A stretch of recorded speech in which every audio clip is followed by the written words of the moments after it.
2 minuto pa. Parang natatakot ako. Hindi ito totoo, pero dapat din nating malaman kung hanggang saan ang itatagal ninyo.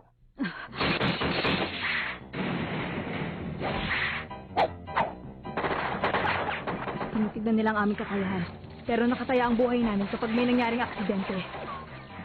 Ang ibinigay nilang limitasyon ay hindi sigurado kung hanggang saan. Ano gagawin ko para mapigilan ang mga ito? Ngayon may para kaming mga dagang nakakulong na pinag-aaralan ng mga siyentipiko.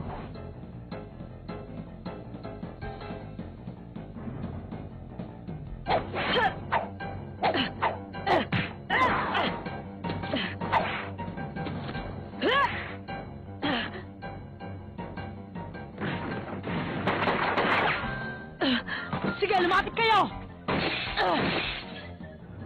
3 ang may hawak na baril, 6 ang may espada. Meron pang 2 sa itaas.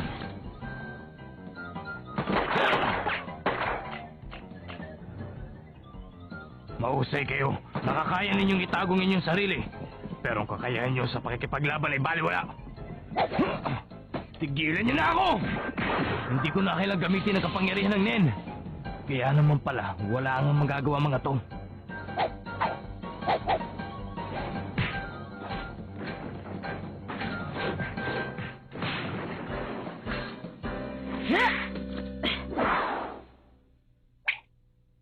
Bibilang ako ng 3. Patigilin mo sila. 1, 2. Oo, sige. Naintindihan ko.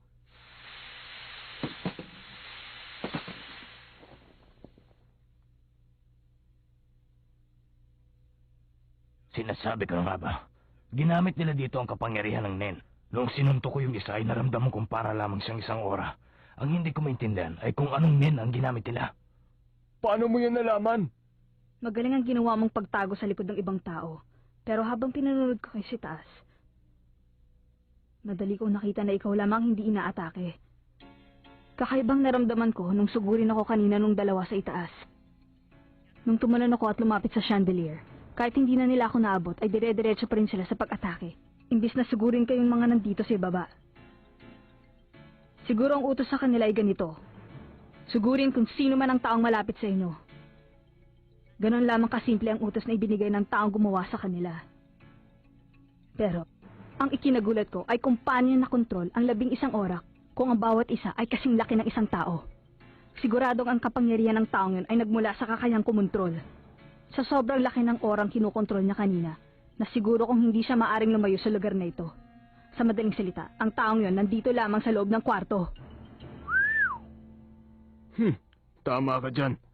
Ang pangalan ko nga pala ay Sachimono Tochino. Isa rin akong hunter na tulad mo. Naninilbihin ako dito sa mansyon. Pero kung meron pa kayong ibang katanungan tungkol sa akin, ang masasabi ko lang ay matagal na ako sa trabahong ito. Huwag niyo sanang mamasamain ang ginawa kong ito. Alam niyo naman na pinag-utusan lang ako. Sabi nila subukan ko raw kung gaano kayo katibay. Hindi ko akalain na mahuhuli niyo ako ng ganun kabilis. Pero sa pinakita niyong kakayahan, siguradong 4 sa inyo makakalabas dito sa mansyon. Mag-iingat kayo, ha?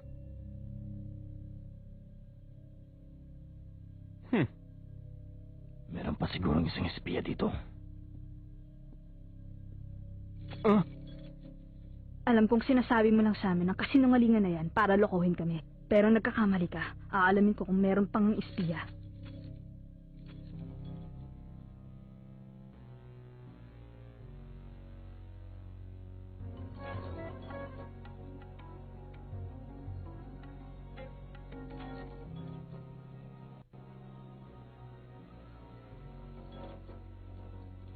Ikaw yun. Siya yung isang espiya na nanloko sa atin. Sira ka ba? Sino nagsabi sa'yo na ako ngayon? Iyang walang kwentang kadenang nakasabi sa kamay mo? Ang tawag dyan ay paghahanap. Anong pakialam ko sa sinasabi mo? Hindi niya naman yan mapapatunayan. Maaaring napatunayan na niya. Dahil nung tumapat sa iyo ang kadena, bigla na lamang lumakas ang tibok ng puso mo. Kung mali ang bintang niya, biglang lalakas ang tibok ng puso mo, tapos unti-unting babagal. Dahil nanervisin ka sa pagkakamali niya. Pero ang puso mo ay biglang lumakas at bigla ring bumagal habang kayong dalawa ay nag-uusap. Yon ang tipikal na reaksyon ng isang taong nagsisinungaling. Alam kong yung sinabi mo rin kanina ay walang kasinungalingan. Dahil hindi ko narinig na bumawi ang tibok ng puso mo habang nagsasalita ka. Maliwanag ng lahat. Ang 2 sa 5 natitira, inaakusahan ka. Teka, sandali. Huminahon kayo at makinig muna sa akin. Huwag kayo masyadong mainit. Maaari magkaroon ng 2 espiya sa 5 pang natitira. Dahil marunong siyang gumamit ng nen, pwede niyang paggalawin ang kadena kahit kailan niya gustuhin. Pati na rin ang pagtibok ng puso. Malay natin kung silang 2 espiya at piniikot lamang nila ang ating ulo. Hindi ko alam kung espiya talaga ang 2 yan. Pero sigurado ako na matagal na silang magkakilala. Ano sa palagay nyo? Patawarin niyo sana ako. Ngayon ay nabaligtad na ang lahat. Kaya magsalita na kayo mga espiya. Nagkasabay lamang kaming 2 doon sa tren nung papunta dito. Kung iisipin niyo ang pagpapapunta sa atin dito sa mansyon at ang oras ng biyahe, sigurado naman hindi malabong mangyari na kami ay magkasabay. Kung sakaling sa mga natira ay kaming ang 2 espiya, hindi naman mahina ang utak namin para magpahalata sa inyo na magkakilala kami. Kaya lang sa taong katulad ng inaakasahan ko na lang ng basta-basta, mahirap talagang paniwalaan dahil wala naman akong sapat na pruweba. Ako nang bahala. Ako nang gagawa ng kasagutan. Ang lahat na madidikitan ng papel na ito ay sigurado magliliyab. Malalaman natin. Hey, Tiger!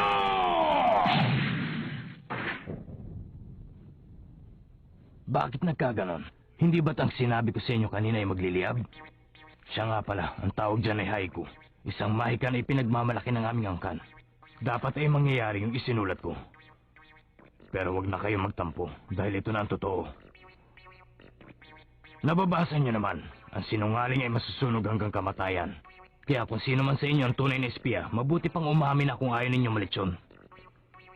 Ikaw bata, isa ka bang espiya? Hindi ako. Hindi rin ako. Hindi rin ako. Ikaw, isa ka bang espiya? Oo. Paano ba yan? Isa na lang ang natitira. Mag-isip kang mabuti bago mo sagutin ang tanong. Isa ka bang espiya? Sumagot ka!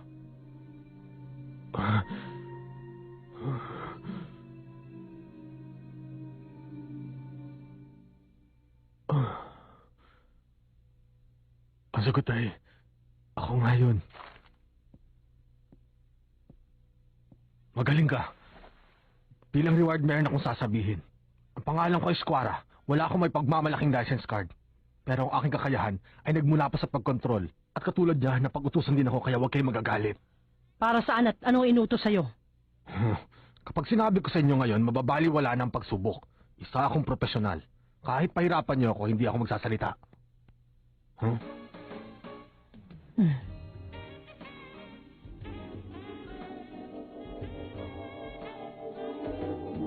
Instant lovers.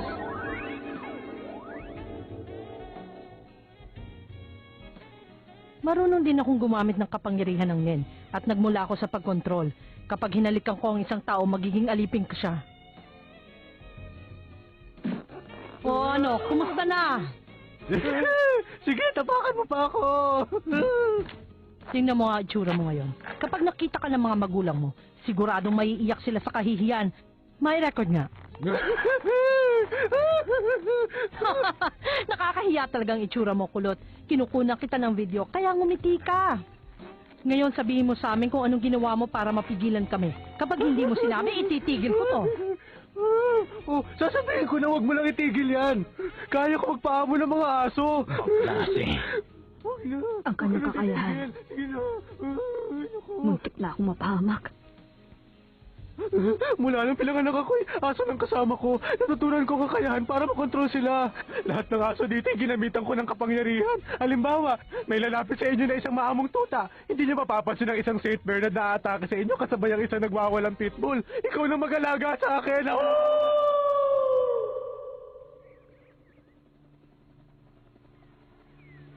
Dito! Dito! Nandito kami! Dito niya ibagsak ang Joy Station!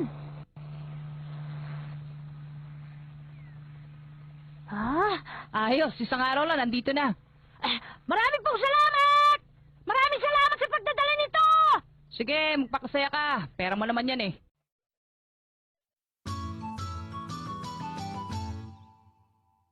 Ganto pala ang Joy Station? Sa totoo lang, lumang-luma na nga itong binigay nila sa atin. Pero mabuti na rin, meron pang natirang ganito. Dahil ang balita ko, maraming sekretong laro ang nakatago dito. Talaga? Meron dapat tayong isasaksak na software dito, pero... Pero wag na muna natin intindihin yan. Ilalagay natin dito ang room, tapos i-on natin ang power. Malalaman natin kung anong laman yan. Maghintay ka lang at lalabas dyan kung ano at ilan ang mga laro. Naintindihan ko. Sige nga, tignan nga natin kung ano ang mga laman nito. Ha? Isang laro lang pala ang laman ng ROM na yan? Isang laro? Isa nga lang, pero masyadong maraming volume. Tingnan mo, nasakop niya 30 blocks ang ROM. Talaga? Bali, wala naman pala ito eh. Pero kokopyahin ko na para makasiguro. Grid Island is being copied. Grid Island pala ang pangalan ng larong ito. Alam mo ba yon? Hindi rin. Pero ngayon alam na natin kung ano ang pamagat na laro. Maaari na natin siyang orderin sa Toyland. Okay, encode ang title. Grid Island ang pamagat ng laro. Maghintay lamang po kayo sandali. Kahit sa shop ay wala na kayo makikita ng ganyan. Ha? Ibig sabihin wala nang shop ang nagbebenta ng Grid Island? Ang mabuti pa siguro, lumipat na tayo sa iba. Teka lang. Tignan na lang natin ang iba pong tindahan na maaaring meron nun. Kahit saan ay hindi kayo makakakita niyan. Ano? Ano na ba ang nangyayari kay Luwa?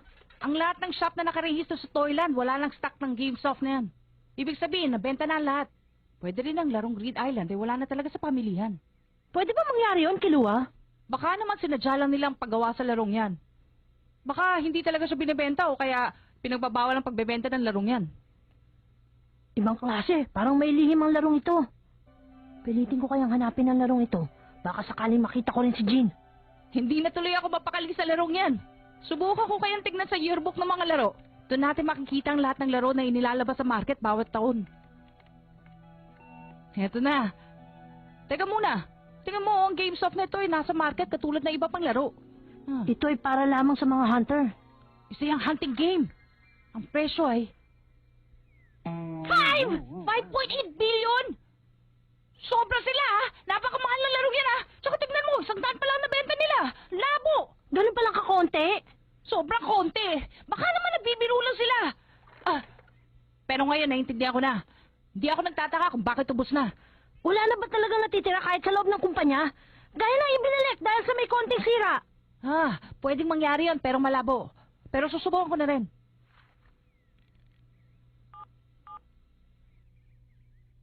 Tungkol sa Grid Island?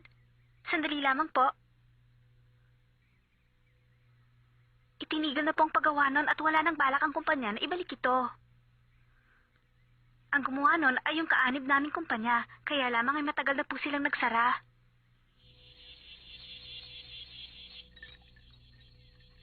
Ang labo naman oo!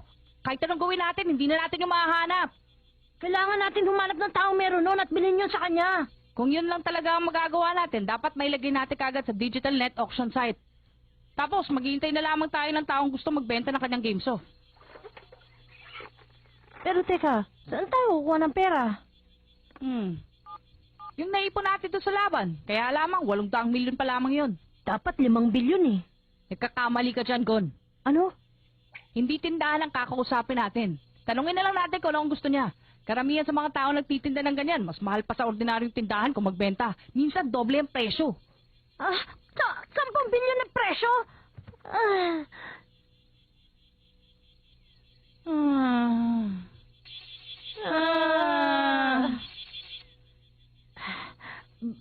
Bakit hindi natin subukan? Wala namang mawawala. Sige, pero nasisiguro ko sa iyo walang papato sa atin. Naghahanap ng Grid Island, yung mapapag-usapan ng presyo.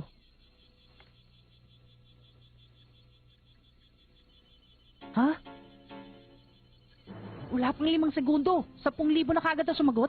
Bakit ganoon? Samantalang 100 lang ang kopyang ginawa, hindi ba? Alam ko na, karamihan sa mga taong ito ay puro peking Grid Island lang ang binibenta. Alam mo naman, 5.8 billion na tunay na halaga nun, hindi ba? Pero siguro naman, meron sa kanila na tunay ang ibinibenta kahit isa lang. Wala na. Sa sobrang dami ng mga taong yan, siguradong hindi natin sila makakayang isa-isahin. Tiyak na mahirapan tayo makapagdesisyon kung tunay nga ang binibenta nila sa atin. Wala na tayong magagawa. Wala na magagawa. Kakainis. Ha? Kilua.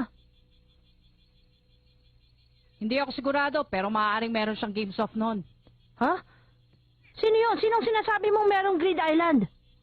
Ayoko talaga humingi ng tulong sa kanya, pero wala na akong magagawa.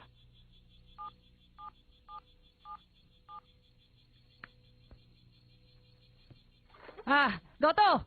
Ako ito, si Kilua. Oo, ayos lang ako.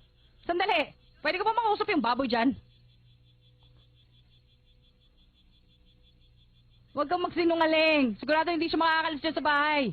Maghihintay ako sa linya sa loob ng 10 segundo. Kapag hindi niya ako kinausap, dudurugin ko ang mga laruan niya. Ano ba yun? Marami akong ginagawa, ha? Makinig ka mabuti. Kapag pinakialam mo mga laruan ko, tatapusin kita. Niloloko lang kita, kuya. Huwag kang magalit. Nakakatakot ka naman eh. Paprangkahin na kita, kuya. Ang larong Grid Island? Oo, alam ko ang larong yan.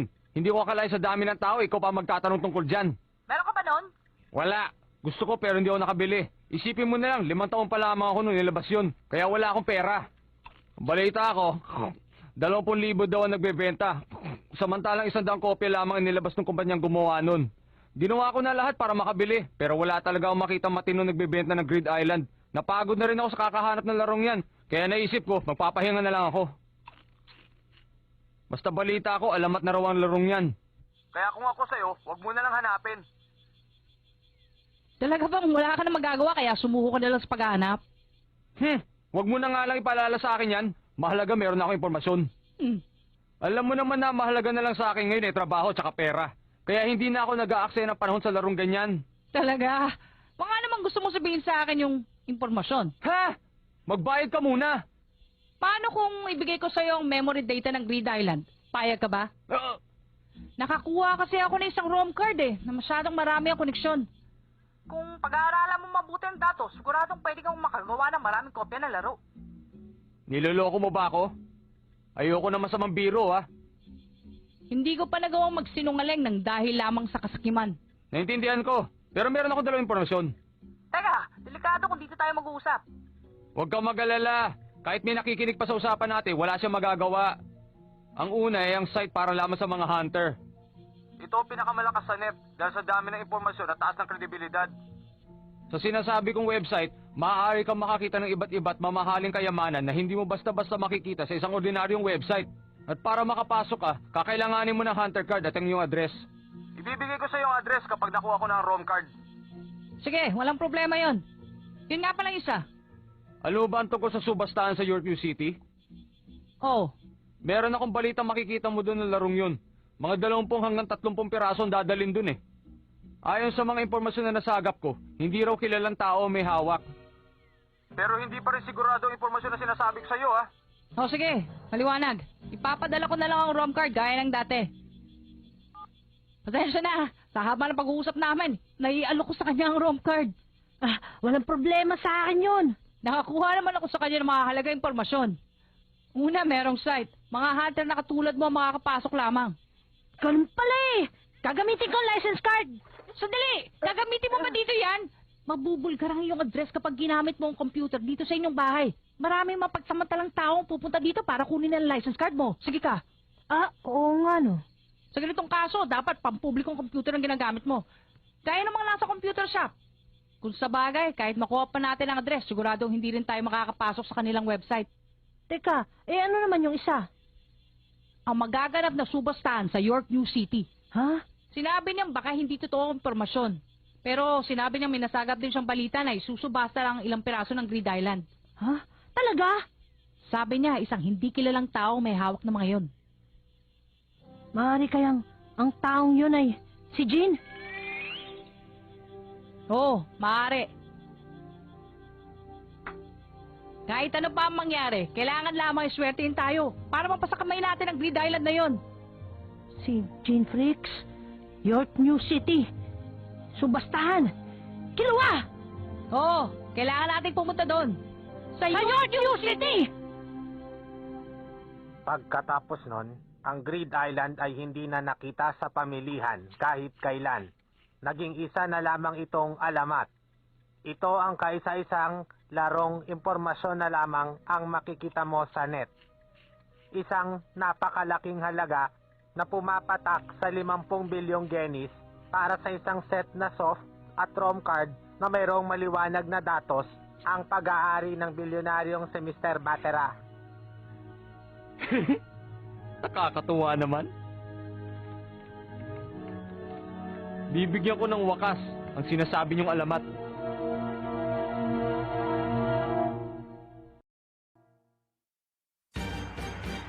We're finally off to York New City. But before we go, there's something we have to do. Next time on Hunter x Hunter. Kilua, Big Fortune, Hunter's Tavern. Okay, time to log in.